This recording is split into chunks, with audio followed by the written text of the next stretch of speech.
Phlebotomy Chapter 6 Dermal Puncture PowerPoint. Indications for dermal puncture. For infants and children, locating superficial veins large enough to accept even a small gauge needle is difficult in these patients. Use of deep veins, such as femoral vein, can be dangerous and lead to complications, such as cardiac arrest, venous thrombosis, hemorrhage, damage to surrounding tissues and organs, infection, and reflex arteriospasm. Drawing excessive amounts of blood from premature and small infants can rapidly cause iatrogenic anemia. Blood collection should be limited to 1 to 5% of total blood volume in a 24-hour period, 10% of total blood volume over an 8-week period. Injury may occur by restraining the child. Certain tests require capillary blood, such as newborn screening and CBGs. In adults, indications for dermal puncture are burns and scars, chemotherapy patients, unsuccessful venipunctures, thrombotic tendencies, geriatric patients, inaccessible veins, obese patients, difficult to find veins, apprehensive patients, dermatoporosis, IV therapy in both arms and hands, blood tests in which a capillary specimen is appropriate, glucose monitoring, point of care testing or POCT. Dermal punctures may not be suitable for patients who are severely dehydrated, have platelet abnormalities, have poor peripheral circulation, have swollen fingers, need tests requiring large amounts of blood. Importance of correct collection. Specimen contamination. Hemolysis, caused by excessive squeezing, increased numbers and fragility of red blood cells in newborns, residual alcohol, vigorous mixing of microcollection tubes, microclots. Composition of capillary blood. Mixture of capillary, arterial, and venous blood. Small amounts of interstitial fluid and intracellular fluid. More closely resembles arterial blood. Warming site increases blood flow 7-fold. The difference in chemical concentrations is higher glucose, lower bilirubin, calcium, chloride, sodium, and total protein. Always note capillary puncture on the requisition form. Dermal puncture equipment. 70% isopropyl alcohol pads, gauze pads, bandages, sharps container, glass slides, skin puncture devices, puncture depth and puncture width, microcollection containers, gloves, marking pen, heel warmer, skin puncture devices, single use, no longer than 2.5 millimeters wide, 2 millimeters deep for heel punctures maximum. Safety features: retractable blades. Color-coded for patient age and collection site, depth and width, and amount of blood needed. Devices are not interchangeable. Layers of skin from outermost to innermost are epidermis, dermis, which includes the nerve endings, the capillary bed, and the subcutaneous tissue. Dermal puncture equipment needs to go down to the capillary bed, as that is where they will find the blood. Microcollection containers. Some containers are for specific tests, while others serve multiple purposes. Containers are generally chosen due to laboratory preference. Capillary tubes and microhematocrit tubes are filled by capillary action. They take 50 to 75 microliters of blood. They can be used for hematocrit testing. A red band equals heparinized tubes, which are typical in dermal punctures. A blue band equals plain tubes. These are EDTA tubes. They have a clay sealant or a plastic plug. Long, thin, narrow-bore capillary tubes are used for CBGs. Micro-collection containers can be heparinized, plain, or CBG. Micro-collection tubes provide a larger collection volume than capillary tubes. Amber-colored plasma and serum tubes are available for light-sensitive analyte testing. They have markings to indicate minimum and maximum collection amounts, 250 microliters to 600 microliters. They have lot numbers and expiration dates. Glass slides are used for blood smears, white blood cell differentials, red blood cell morphology, and special stain studies. Heel warmer packets can be used to warm the site to increase blood flow. The dermal puncture procedure. It needs a requisition form with the patient name and ID number, healthcare provider, patient sex, date of birth, tests to be performed, collection site, and date and time specimen is to be collected. Note the dermal puncture on the requisition form. Be friendly and confident. Explain procedure to child and parents. Give parents the option to stay with their child. Agitated children may need to be restrained. Excessive crying must be noted on the requisition form. It affects concentration of white blood cells and CBGs. The patient should be seated or lying down. The non-dominant hand should be supported on a firm surface. Palm is up and fingers pointed downward. For heel punctures, the patient should be lying on his or her back with the heel in a downward position. The puncture site is chosen based on age and size of patient. Osteomyelitis or osteochondritis are primary dangers. Earlobes are not acceptable sites. Never puncture through a previous puncture site. Do not collect blood from fingers on the side of a mastectomy. Areas to be avoided are places that are calloused, scarred, burned, bruised, edematous or full of edema, cyanotic or cold, or infected. The heel is the puncture site for children 1 year and younger. It's a plantar surface, medial and lateral. Avoid the calcaneus. It can cause osteomyelitis, and the arch. It can cause damage to nerves and tendons. So, avoiding the calcaneus and the arch, the collection site would be the bottom of the foot, either to the inside or outside of the heel, but not directly where the heel bone would be. Finger punctures are typical in adults and older children. The distance from capillary surface to bone is the thickest and varies from 1.2 to 2.2 millimeters. They usually use the third or fourth finger, the palmar side of the non-dominant hand. Different lancet sizes are available for different ages. Problems with dermal punctures other than the third and fourth finger are the calluses on the thumb, the increased nerve endings in the index finger, and the decreased tissue in the fifth finger. A swollen or previously punctured site is unacceptable for use. For optimal blood flow, the site should be warmed. In newborn heel punctures, you can moisten a towel with warm water or activate a heel warmer and cover the site for 3 to 5 minutes. In finger punctures, you'll wash the hands under warm water and use a warming device. To cleanse the site, you'll clean with 70% isopropyl alcohol pad using a back and forth motion. The alcohol can interfere by causing a stinging sensation or contaminate the skin by scraping it. It can also cause hemolysis or inability to obtain a rounded drop. Do not use povidone iodine. You will hold the heel or finger and place the puncture device perpendicular to the grooves of the fingerprint or heel print. Failure to place puncture device firmly on the skin is the primary cause of insufficient blood flow. A firm puncture is less painful for the patient than 2 mini punctures.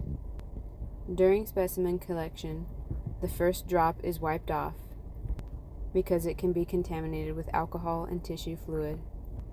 You will alternate applying pressure and relaxation, but you don't milk the site. You will apply pressure about an inch away from the site because it allows for better blood flow. Don't scrape or touch the puncture site with the collection device.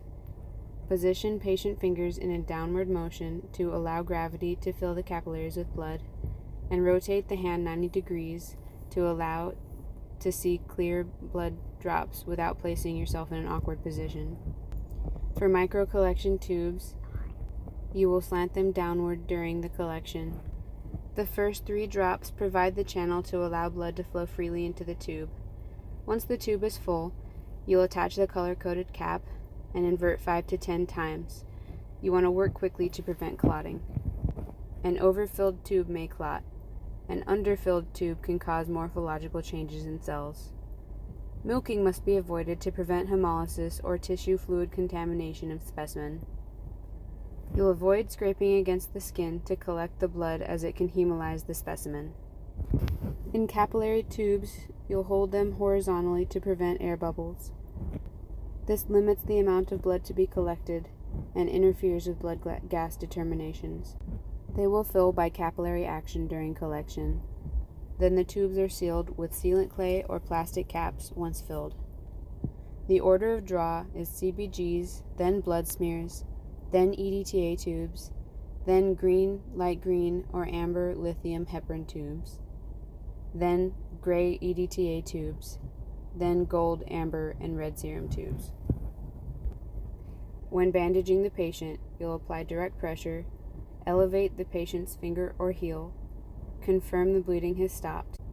You won't use bandages for children under 2 because they're a choking hazard. Be aware of adhesive sensitivity. Labeling the specimen. You will give the same information required for venipuncture and the method that you use to draw. You will wrap around the microcollection tube. The microhematocrit tubes are placed in a large tube to avoid contamination of the blood and prevent breakage. To complete the procedure, dispose of used supplies, complete log sheets. Make sure to document the amount of blood removed from small infants. You only have 2 puncture attempts. You'll use a new collection container for the second attempt. Document failure to obtain enough blood, if necessary. Clotting is the greatest obstacle in dermal collections. Special dermal collections. Newborn bilirubin is the most frequently performed test on newborns. It's collected at timed intervals over several days. Increased levels may be caused by the increased red blood cell hemolysis present in hemolytic disease of the fetus and newborn, or HFDN. The liver not being developed enough to process bilirubin produced from the normal breakdown of fragile newborn red blood cells. Newborn bilirubin test collection. Protect from light. UV light must be turned off during collection. Avoid hemolysis. Detection is critical to survival. Use amber-colored tubes. Bilirubin levels may be decreased as much as 50% in a specimen that has been exposed to light for 2 hours. Collection of newborn screening tests. These are state-mandated tests for genetic, metabolic, and hormonal disorders. Early testing can prevent physical and mental disabilities. Use special filter paper cards. Blood collection is between 24 to 48 hours after birth, before baby is released from the hospital. Specially designed filter paper with circles are part of the requisition form. Do not touch or contaminate the inside area of the circles or touch the dried blood spots. You'll wipe away the first drop of blood, apply a large drop of blood directly onto the center of the first filter paper circle. Do not touch the filter paper to baby's heel. Apply blood to only one side of the filter paper. Blood must soak through and be visible on the other side. Air dry in a suspended horizontal position at room temperature away from direct sunlight. Do not hang dry or stack specimens. Specimen must dry for at least 3 hours. special envelope must be used to send to the laboratory. Uneven or incomplete saturation of filter paper will yield an unacceptable specimen for testing. Once all required circles are filled correctly, place gauze on the site and apply pressure until the bleeding stops. Place the filter paper in a suspended horizontal position to dry for a minimum of 3 hours. Label the specimen and place in the special envelope when dry. Check the site for bleeding, but don't place a bandage on an infant. Complete the patient log if required and deliver the specimen to the lab for mailing to the reference testing agency. A correctly filled circle will be completely full. You don't want one that has uneven application of blood or that isn't completely filled. Examples of invalid specimens are quantity insufficient for testing, possible causes being that the filter paper was removed before blood completely filled the circle or before blood soaked through to the other side. The filter paper touched gloves, powder, or lotion. Appears scratched, which could be caused by blood applied with a capillary pipette. Not dry before mailing, which could be caused by the specimen mailed before drying a minimum of 3 hours. Appears oversaturated, which could be caused by excessive blood applied to the filter paper using an alternative device, or blood applied to both sides of the filter paper. Appears diluted, discolored, or contaminated, which could be caused by milking of the area surrounding the puncture site. Filter paper contaminated with powder, alcohol, formula, water, or lotion, or blood spots that were exposed to direct heat. Exhibits serum rings, which could be caused by alcohol that wasn't dry before puncture, filter paper contaminated with powder, alcohol, formula, water, or lotion, milking of the puncture site, specimen dried improperly, or use of a capillary pipette to fill the spots. Appears clotted or layered, which could be caused by several drops of blood used to fill the circle. Blood applied to both sides of the filter paper. Collection of CBGs is done to check the oxygenation level in a newborn's blood. You will warm the collection site to arterialize the specimen, 40 to 42 degrees Celsius for 3 to 5 minutes. You'll wipe away the first drop of blood, collect specimen in a heparinized capillary tube. Plastic caps and magnetic stirrer and circular magnet are used to mix the specimen with heparin. Quickly fill the capillary tube. It should fill in less than 30 seconds.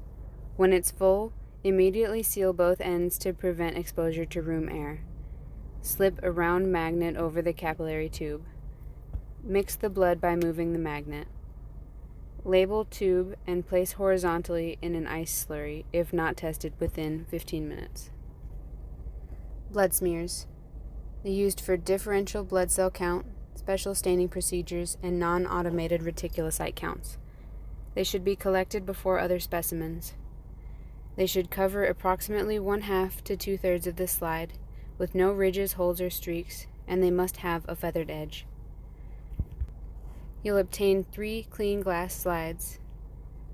You'll place the second drop of blood in the center of a glass slide approximately 1/2 to 1 inch from the end or just below the frosted end by lightly touching the drop on the slide.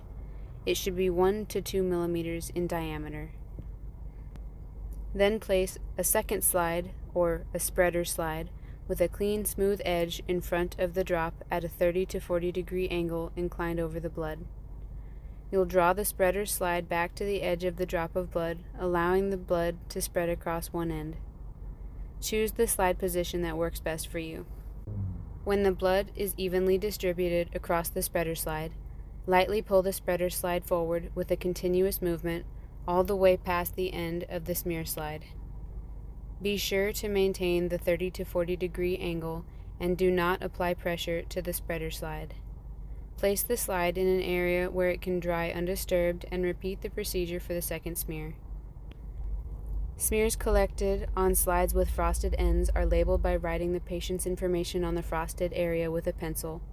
Smears collected on slides that do not have frosted ends have a label with the appropriate information attached to the thick end of the slide. Place the slides in a transport container. Place contaminated slides in the sharps container. Remove gloves and sanitize your hands. Transport slides to the lab. Discrepancies in blood smear slides are uneven distribution of blood or ridges, which could be caused by increased pressure on the spreader slide, movement of the spreader slide not continuous, or delay in making the slide after drop was placed on the slide.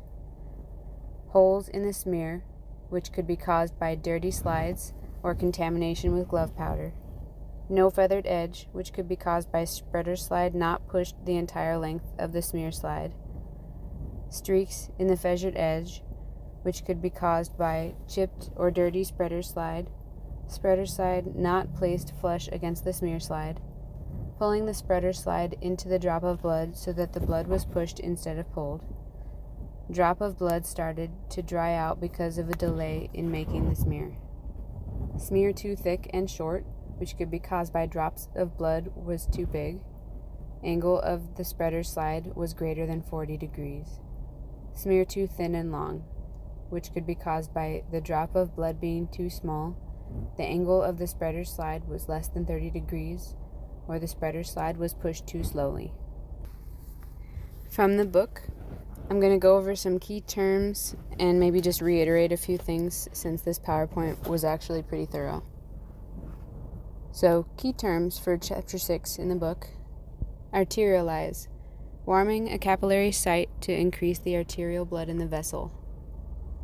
Blood smear, a drop of blood spread thinly on a microscope slide. Calcaneus, the heel bone. Capillary specimen, a blood specimen that is a mixture of capillary, arterial, and venous blood collected by a dermal puncture. Cyanotic, a bluish color from lack of oxygen. Dermal, pertaining to the skin. Edematous, swollen with an excessive accumulation of fluid. Feathered edge, area of blood smear where the microscopic examination is performed. Interstitial fluid, tissue fluid located in the spaces between cells.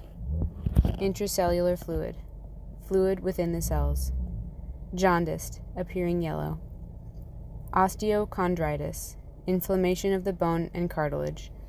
Osteomyelitis, inflammation of the bone caused by infection. Palmar, pertaining to the palm of the hand. Plantar, pertaining to the sole of the foot.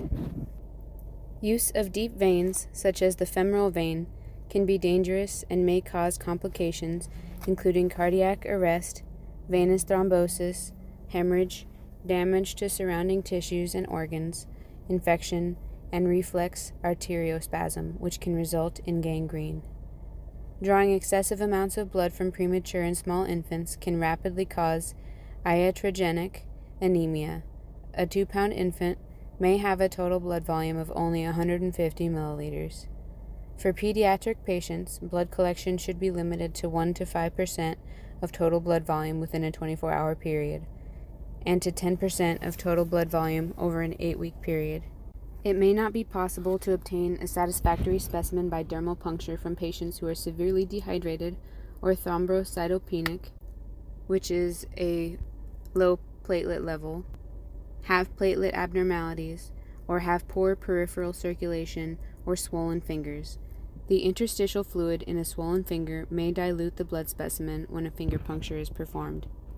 Dermal puncture may not be performed to collect certain tests because of the larger amount of blood required, such as some coagulation studies that require plasma, erythrocyte sedimentation rates, and blood cultures. Because of arterial pressure, the composition of capillary blood more closely resembles arterial blood than venous blood. Warming the site before specimen collection increases the blood flow as much as 7-fold, thereby producing a specimen that is very close to the composition of arterial blood. Except for arterial blood gases, few chemical differences exist between arterial and venous blood. However, because of the composition of capillary blood, there are a few analytes in which the reference value differs between venous and capillary blood. For example, the concentration of glucose is higher in capillary blood than in venous blood, and the concentrations of bilirubin, calcium, chloride, sodium, and total protein are significantly lower. In addition, for 1-day-old newborns, the hemoglobin and hematocrit value are up to 12% higher in capillary blood. Capillary tubes are frequently referred to as microhematocrit tubes. They are small tubes that fill by capillary action and are used to collect approximately 50 to 75 microliters of blood for the primary purpose of performing a manual hematocrit test. Microcontainer tubes with their additives and what they're used for. The lavender has potassium 2 EDTA and is used for whole blood hematology determinations. The green contains lithium heparin and it's used for plasma determinations in chemistry. The mint green, which also comes with an amber container, contains lithium heparin and gel for plasma separation, for plasma determinations in chemistry. The gray tube contains sodium fluoride or sodium 2 EDTA, and it's used for glucose determinations. A gold, which can come as a amber tube, contains a clot activator and gel for serum separation. It's used for serum determinations in chemistry. A red top has no additive and is used for serum determinations in chemistry, serology, and blood banking. One of the tests performed most frequently on newborns measures bilirubin levels, and specimens for this determination often are collected at timed intervals over several days. Increased serum bilirubin levels in newborns may be caused by the increased red blood cell hemolysis present in hemolytic disease of the fetus and newborn, or it may occur simply because the liver of newborns is not developed enough to process the bilirubin produced from the normal breakdown of red blood cells.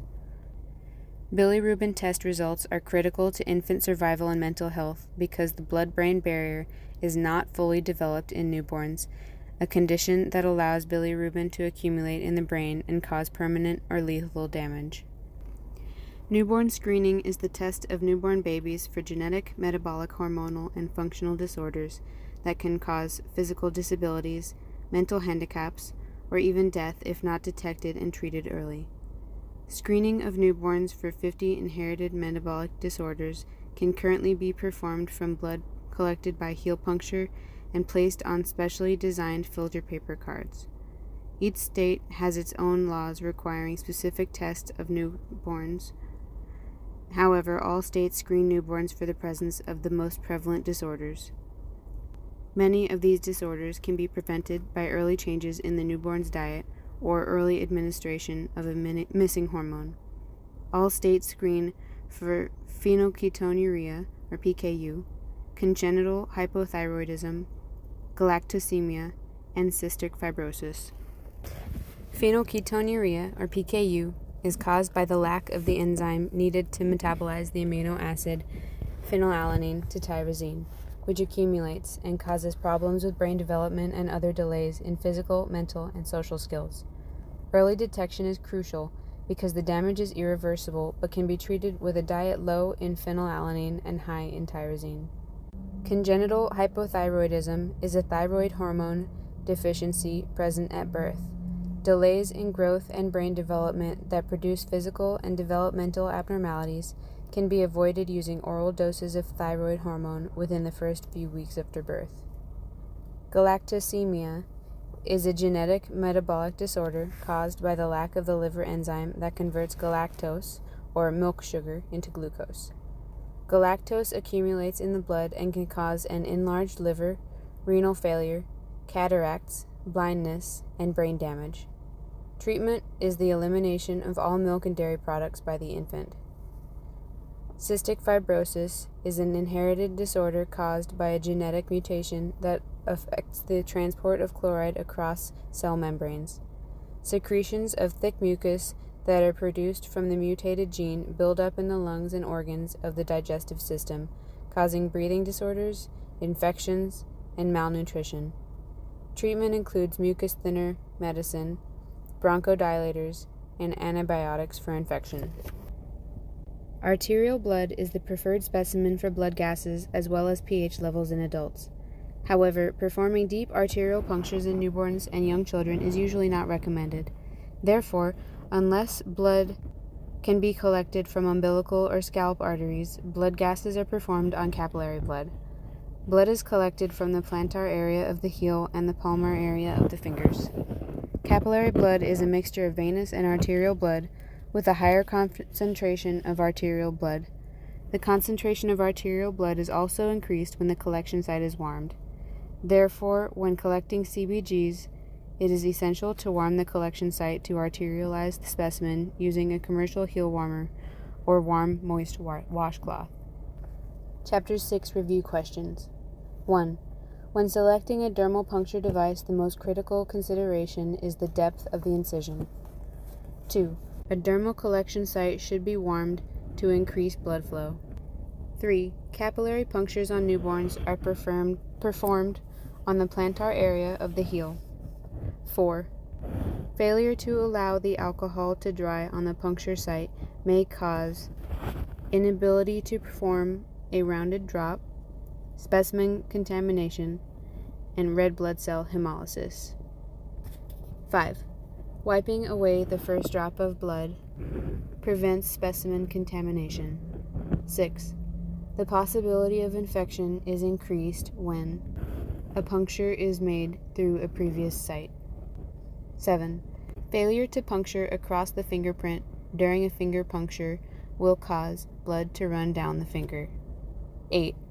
Selection of an improper heel puncture site can result in a puncture of the calcaneus, or heel bone.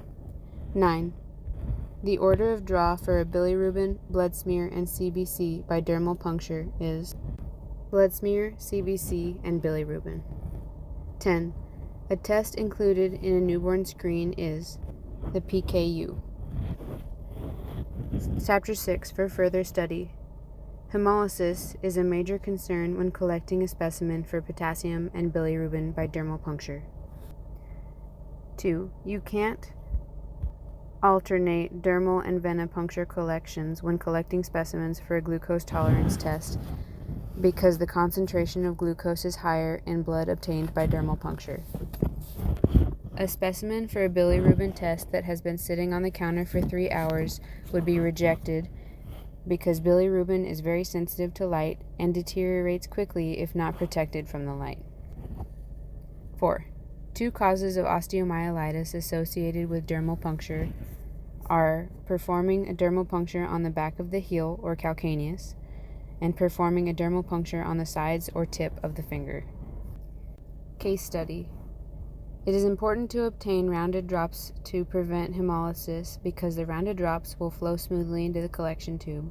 When the drops of blood are not round, the blood runs down the finger, causing the blood collector to try and scrape the blood into the tube. Scraping the patient's skin will cause hemolysis. A lavender top microcollection tube should be collected first because platelets immediately begin adhering to the puncture site, producing a falsely low platelet count.